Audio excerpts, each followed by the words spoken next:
আসসালামু আলাইকুম। উত্তর আমেরিকার প্রবাসী বাংলাদেশিদের সাংস্কৃতিক কর্মকাণ্ডের নানা খবরাখবর নিয়ে আমাদের নিয়মিত আয়োজন হৃদয় সদস্যে আপনাদের সকলকে স্বাগত জানাচ্ছি। আমি সামির হোসেন। আজ যে আয়োজনের খবর আমি আপনাদের জানাবো তা হলো নিউ ইয়র্কের বর্নিল আয়োজনে বাংলাদেশ সোসাইটির নবনির্বাচিত কমিটির শপথ গ্রহণ ও সমাবেশ অনুষ্ঠিত হয়েছে। কুইন্সের একটি মিলনায়তনে বাংলাদেশের বিজয় দিবসের আমেজে মনোরম এক পরিবেশে এই অভিষেক সমাবেশে অংশ নেন সংগঠনের নেতৃবৃন্দ, স্থানীয় এবং মূলধারার নেতৃবৃন্দ ছাড়াও বিপুল সংখ্যক প্রবাসী। বিদায়ী কমিটির সাধারণ সম্পাদক রুহুল আমিন সিদ্দিকী নতুন কমিটিকে স্বাগত জানিয়ে শুভকামনা জ্ঞাপন করেন। আমি দীর্ঘদিন যাবত এই সোসাইটির দায়িত্ব পালন করতেছি। আমি আজকে অনুষ্ঠান হচ্ছে তিব্বত কমিউনিটি সেন্টারে নির্বাচিত হয়েছেন এবং যাদেরকে অভিষিক্ত হবে যারা তাদেরকে আমি সাদরে গ্রহণ করছি। এই সোসাইটি সকলের জন্য মুক্ত, সবাই সোসাইটির জন্য সেবা করতে চায়, কমিউনিটি সেবা করতে চায়। আমরা দীর্ঘদিন ছিলাম, আমার টিম যারা ছিলেন সকলকে সাথে আমার সুসম্পর্ক ছিল, সকলের প্রতি আমি কৃতজ্ঞতা প্রকাশ করছি এবং যারা নতুন নির্বাচিত হয়েছেন সকলকে অভিনন্দন জানাচ্ছি এবং তারা সামনের দিকে এগিয়ে যাবে। তাদের সকল রকম সহযোগিতা আমাকে যদি ডাকে আমি তাদের পাশে থাকবো ইনশাআল্লাহ। সকলের প্রতি শুভকামনা। অনুষ্ঠানে নিউ ইয়র্ক সিটির বিভিন্ন প্রান্তের বিপুল সংখ্যক প্রবাসীর অংশগ্রহণে অনুষ্ঠানস্থল পরিণত হয় একখণ্ড বাংলাদেশে। পবিত্র কোরআন তেলাওয়াত ও গীতা পাঠের পরে বাংলাদেশ ও আমেরিকার জাতীয় সঙ্গীত পরিবেশন করা হয়। মুক্তিযুদ্ধ, বিভিন্ন গণতান্ত্রিক আন্দোলনে নিহত এবং কোভিডে যারা প্রাণ হারান তাদের রুহের মাগফিরাত কামনা করে নীরবতা পালন করা হয়।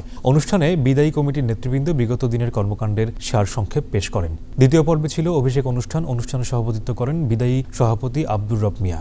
নির্বাচিতদের শপথ বাক্য পাঠ করান নির্বাচন কমিশনের chairman advocate Jamal Ahmed Johnny. অভিষিক্ত সেক্রেটারি মোহাম্মদ আলীর পরিচালনায় অভিষেক অনুষ্ঠানের পরের পর্বে সভাপতিত্ব করেন নতুন কমিটির সভাপতি আতাউর রহমান সেলিম। তিনি বিজয় দিবসের শুভেচ্ছা জানান। আমি প্রথমেই শ্রদ্ধার সাথে স্মরণ করছি যাদের আত্মত্যাগের বিনিময়ে আমরা আজকে এই মহান বিজয় দিবস উদযাপন করতে যাচ্ছি।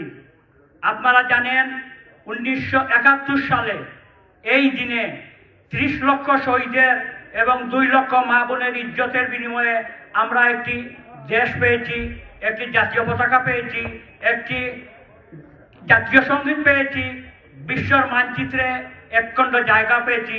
সেই দেশ আমাদের প্রিয় দেশ বাংলাদেশ। হাজার খানেক প্রবাসীর উপস্থিতিতে New York city mayor Eric অ্যাডামসের আগমনে সমাবেশ আরও প্রাণচঞ্চল হয়ে ওঠে। You stated you wanted halal food in schools. We got it done.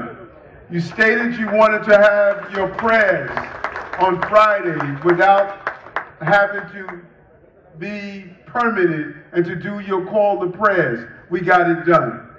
You stated that at Bowling Green, you wanted your flag to be raised like other countries, and your country was being denied, and we were the first administration to ever have your flag raised at Bowling Green as we celebrated your Day of Independence. We got it done.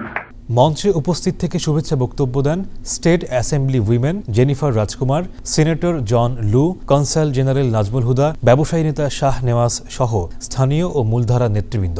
অনুষ্ঠানের শেষ পর্বে ছিল দেশ ও প্রবাসের শিল্পীদের পরিবেশনায় সাংস্কৃতিক অনুষ্ঠান। দর্শক, এই ছিল আমাদের আজকের হৃদয় সদস্যের আয়োজন। আগামীতে আবারও দেখা হবে। সেই অবধি সবাই ভালো থাকুন, সুস্থ থাকুন।